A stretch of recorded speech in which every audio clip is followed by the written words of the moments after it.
həmişə sevgi ilə keçir. Səninlə hər şey daha gözəl seçir. Onsuz yaşaya bilmərəm, bu həqiqət. Sevgimlə doludur hər bir kəlamət.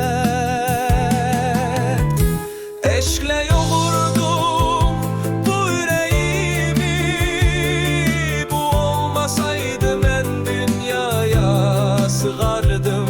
Gecələr onsuz heç vaxt yata bilmirəm, sevgilimdən uzaq qala bilmirəm.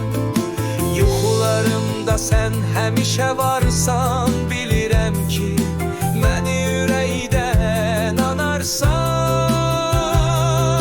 Sən gedəndə göz yaşlarım damla damla, sən gələndə günəş kimi doğacağam. Səni sevməyək mənim ən böyük şansım, hər an səni düşünməkdir yolum. Həyatımı sənlə bəzədim, hər kəsə sevgilə yaşayıram bu ürəkdə. Eşqlə yoğurdum bu ürəyimi, bu olmasaydı mən dünyaya sığardım. Gecələr onsuz heç vaxt yata bilmirəm, sevgilimdən uzaq qala bilmirəm.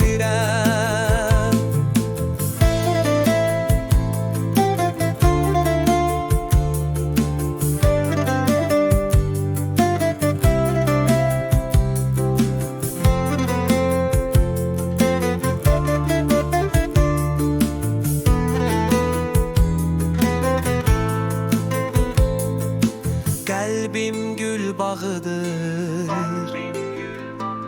həyatım həmişə sevgilə keçir. Mən onsuz yaşaya bilmərəm, öləcəm. Mən onunla bir həyat sürürəm.